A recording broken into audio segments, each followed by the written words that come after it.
Hi and welcome. We have discussed using simple and advanced searches previously. This video will show you using Explore methods to navigate CAS Analytical Methods. On the main page, click Explore Methods. It presents a query builder or workflow that guides us through cascading categories and keywords to form a query.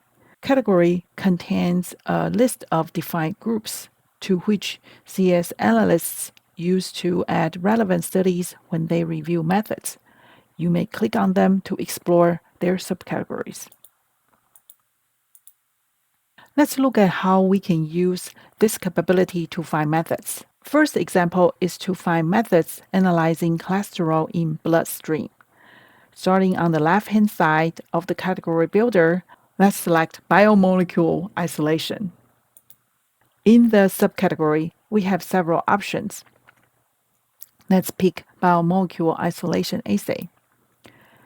Adding a keyword is optional. In our example, we can utilize this feature to specify the analyte of interest.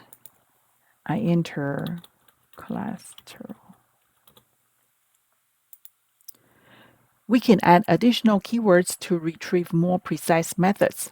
I want to look at studies in blood serum samples. It makes perfect sense to add it. Click on Add another keyword and enter blood serum.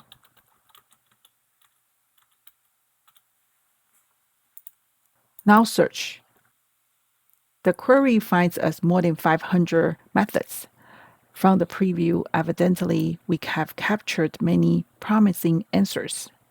We can start reviewing or refine them further using filters. Let's look at another example to find methods analyzing phthalates in our environments. Phthalates are man-made chemical mainly used as plasticizer in plastics, such as PVC. Go back to main page. Explore methods. This time, I select environmental analysis. In the subcategory, continue on to environmental analysis. And I add phthalate in the keyword box to specifically look at methods related to it. Hit search. Now we have started a list of relevant methods to review. This concluded my search examples. Thank you for watching. Hope to see you in our next video.